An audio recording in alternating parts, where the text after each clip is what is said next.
voice coming through both sides. Yeah. A day of significance and emotions come to a head. For 40 years, everything has been silent for Joanne Milne.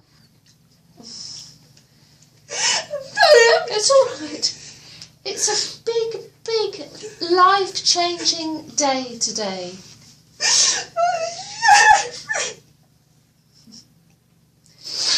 Can you hear your own voice? Good.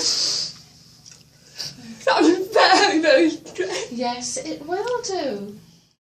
She's been deaf since birth and suffering from Usher syndrome, which cruelly changed her life again as it caused her to lose her sight during her 20s. She was prompted to work for the charity Sense, helping others to cope with the syndrome.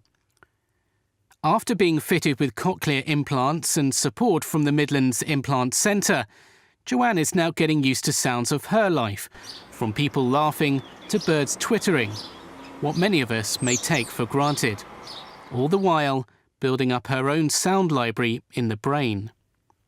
And when it comes to music, she has a good starting point, as the first song she heard was Imagine by John Lennon. October, November, December.